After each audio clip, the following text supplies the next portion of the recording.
I can only hear him like beating somebody there. All I know is that somebody better be somewhere at 1 o'clock tomorrow. Maintenance reserve. Maintenance reserve is one of the must-do things. You have to do it because even if you are like right now, we have guys challenged with $6,000, $7,000, $8,000, $9,000 repairs. Even if in a whole year, which was a good market, you were able to save, let's say, $3,000. It's no longer 9. At least it's only 6. You got to come up with. It's not 6. It's 3. Absolutely. If it's not 5, it's 2. Absolutely. So don't gamble it all out. Don't be running all out. Like whatever you make, you spend. You always have to put aside some money for your business to keep it functional. Yeah. And anything helps. Just because you think, oh crap, like if I'm only gonna put $100 a week. That's $5,200 a year if you work the 52 weeks, man. Yeah, but first you think like, man, in a month I'm only gonna have fucking $400. How is that gonna solve anything? Yes, that may not. But how long you been in trucking? Imagine you do that all the time. Yeah. So now everything changes. Another thing is again like don't discard the fuel economy. The fuel is the most expensive thing. Right. So every gallon that you save adds up. Yeah, this week let's say you saved $100. What does it do? Probably nothing. Now add 4 weeks. So now 4 weeks of maintenance funds, 4 weeks of fuel savings. Now you're looking at $800. Yeah. You do that all the time, you're in a good shape. Yeah, and I mean you have to know too, like what your truck is asking for. Like if you have an older truck with higher mileage, you got to save more than the guy with that brand new truck under warranty. And will he have problems? Yes, he will, absolutely. But chances are you're probably going to have problems a lot more frequent than the other individual. So you have to know your equipment, right? At the end of the day, and be realistic with that. Because you'll see some guys with trucks that are already paid, and they're good trucks, man. They're workhorses. I'm not going to say they're not, but when it comes time to fix it, you got to have the funds available to do so. Absolutely. So that's just part of doing business altogether. You got to be ready for whatever comes at you, and the only way to be ready is to save the money. So a lot of companies, we may have some kind of maintenance program. Again, don't misunderstand it. Nobody is there going to be fixing your truck. Period. Don't lie to yourself.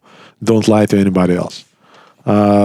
Maintenance fund is something that you contribute, and it's there whenever you need it. And it's such a big piece of the puzzle for those guys who've ever inquired about the lease to purchase programs or are on them right now. What's one of your biggest line items of expense is your maintenance reserve. They force you to, in order to get into those contracts, that is a line item that you are forced to put money into there.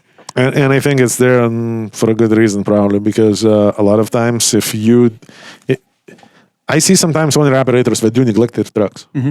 We just, as long as, it's barely DOT legal and it's good for them. But at the end of the day, the neglect, it adds up so bad that it can get out of control very quickly. It's so much easier to fix one little thing when it happens at the time when it happens. And if you just neglect that, then it's 20 of those things. And now you look at the cost of so how much money do I need to get everything back into one piece? And you realize it's more than a truck. Yeah, because even like the lease to purchase ones that I was talking about, I know a few guys personally that when they had those lease to purchase, whether it was a 3-year term, 4-year term, at the end of the term, there was a balloon payment, the buyout. It was actually paid for in cash because they never touched their maintenance reserve. Whatever it was, whether it was a fixed number, whether it was per mile, how, some of them do 15, 20 cents a mile, that goes into savings. But there was enough money in 3 years to drop $22K and pay your truck out, flat out. So it works. The program works. You can definitely save some money. If we do that much money, as you mentioned, that I wouldn't be surprised that it would pay off the truck and will give you enough money to put down payment for a trailer. Well, I'm not saying lease to purchase programs work. I am saying that saving money for maintenance works. If you become disciplined with that, at first it looks like, like you said, like what's $400 going to do? But in 3 months, it's $1,200. Yeah, you just got to plug it into it and keep on pounding, and this is what's going to make a difference. Because at the end of the day, a little by little, that's what makes a difference. If you just think like, oh, what's $400 going to do? Then okay, the repair bill comes in, and it's $6,000, and then here we go. This is where you're at. Yeah, because I'll run into guys when we're recruiting and stuff, and they'll say, hey, this truck is new to me. It's an 08 or whatever they bought, 12, doesn't matter. And, I just want to keep it like Florida, Georgia, kind of maybe Texas a little bit, just until I work the kinks out and this and that. But just imagine that if if you had a pocket full of money, rather, let's say you had $5,000-$6,000 saved for your maintenance reserve, even if you're new to the game, you stashed away 5 Gs just in case of a major breakdown. You're no longer limited on the money you can make. Because yes, you're getting to know that truck and it may break down, but I mean, if you're breaking down in Mobile or Texas with the fan clutch, what's the difference if you were in Chicago looking for a fan clutch? But the money you were going to make. So I guess I said all that to say, you have the the peaceful mindset of you got money to get yourself back up and running. Yes, and at the end of the day, look, even if you're thinking like, oh, I'm just going to take it back home and I'm going to save a little bit of money, your mechanic is not going to work for free. You're still going to have to pay a mechanic. So just I think the easiest way is just to save the money and have it available whenever you need it and go at it. How many times I've seen something as stupid as, man, like you offer a really, really good load to a driver, really good load for the time and place. And the driver says, no, I cannot do this load because I got to go home to like whatever his home is, let's just say in Michigan, because I have scheduled batteries to be replaced. Dude, like this load alone will pay for everything at any truck stop. Just stop by and we're going to throw in the new batteries and it will pay for that. No problem. Why do you have to break out of the, making money mode and go to your stupid appointment to change the batteries because you're going to save $50? Yeah. So just be, be smart, be proactive, play the chess. No, that's not. Yeah, that's not to say preventive maintenance is not a thing. It is, but the money is money. So you just gotta calculate the money. So yes, you need to do the preventative maintenance. You need the home time. You need everything. But on a simple example like that, yeah, and we see those examples all the time. And if you tell that a lot of times to the driver, like, hey, bro, like, just do the math. Why? Because sometimes the driver would say, I got to get home no matter what. Then it's different. It changes everything. Yeah. However, if your only reason to replace those batteries because you have that stupid appointment and you got those batteries there that runs you $50 less than anywhere else, so now you're turning down this badass load. What's the point? Like that's what I'm saying. So if you can save a lot more money make more money so you can save more money than just saving money and you're leaving money on the table, so to speak. Absolutely. Or sometimes you see the guy, let's say the starter goes bad, right? And the guy is taking almost like 2 weeks time off because this is how long it's going to take his mechanic to get to the truck and, replace a starter. Or maybe he's going to, go to school and learn how to replace that starter himself. And then he's going to replace that starter. Dude, you go to a truck stop and it's done like 2 hours later. You got a brand new starter. You're good to go. And you're already making money to cover the losses. Yes. So be smart about how you approach things. And again, you need good people around you to point those things out. Because a lot of times I get it, like people get locked into this little narrow tunnel and it's hard to see outside of it. But who's the people around you? Who are the friends, your trucking buddies who are advising you?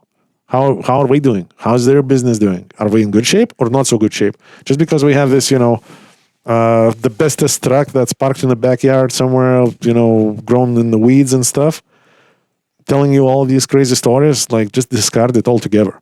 Talk to the people that are actually currently in business, that are doing the thing, making money, and are successful. These are the people you want to talk to. A lot of times, again, if you're one of our drivers, that advice is always available for you. If you work somewhere else, don't be shy. Talk to the people in your company. Yeah. See, like, hey, how do I do this? What's my best bet? Because even for a breakdown, you would come in like, what's my best bet? Like, I cannot guarantee you because I'm not a mechanic. I cannot tell you what's wrong with your truck. I can guess maybe. But in terms of how to repair it, where to go, the money part and the timing part, we can always give you 5 cents. Yeah, because that's when you're looking for that advice and you're seeing those guys. I'm not saying the guy has to have a brand new truck, but you can tell, man. You can tell one guy with an 08 and the other guy with the 08, which one's well taken care of because that's his business. The guys that minimize downtime, how did they do it? Because they had a maintenance reserve to pay for that starter and keep enjoying, keep working and, Yeah. and reaping the benefits of the good rates. Because what's the point of you saving $50 on the starter when you're gonna lose 2 weeks? What's the point? You just lost a couple $1,000. There is no benefit. Like slice it however you want. Like you lose in the lose situation. Yeah, yeah. So here we go. Be smart about it. Surround yourself with experienced people, and be all about business. Consider the source. Yep. All right, guys. If you're an owner operator here in Central Florida area or anywhere in this freaking beautiful planet Earth, and have a truck in the United States of America, you might want to consider us. Give Christian a call. 863-342-5171. And here we have all the bells and whistles, all the tools, brand new trailers available to rock and roll right now. Experienced dispatchers and a strong team that can give you a lot of information how to make your business successful. I can hear actually behind the wall, Jerome is advising somebody right now. Yep. Or he's beating somebody up there. You're going to learn today. All right, guys, take care. Be smart, drive smart, make the money. And remember, if you think the times are bad, you haven't seen that yet. Buckle up. All right, guys, check it out. We get a lot of comments talking about what is really behind the scenes at our professional looking studio. So let me give you the grand tour. This is right here, the desk where the magic happens. Behind here is the IT room. That's where, I don't know, Matt disappears there for a couple hours. Who knows what he's doing. Back this office right here is Jerome. That's that magic operations. Sometimes you hear that guy's got to be there by 1 o'clock, and he's pretty adamant about it. Nah, we're good, man. Don't worry. On this side, we got lights, man. That's how you make it look. That's how. What do we got here? What's a big old light here? And behind this door here, Ryan's office. that's Ryan's office. That's that warehouse. Where if you have cross-docking needs, please give us a call. 863-342-5171. All right, guys. So there you have it. That is our tour of our studio. Let us know what you think. Is everything you thought of? Yes. These days, we have a lot of breakdowns lately. Pretty pricey repairs.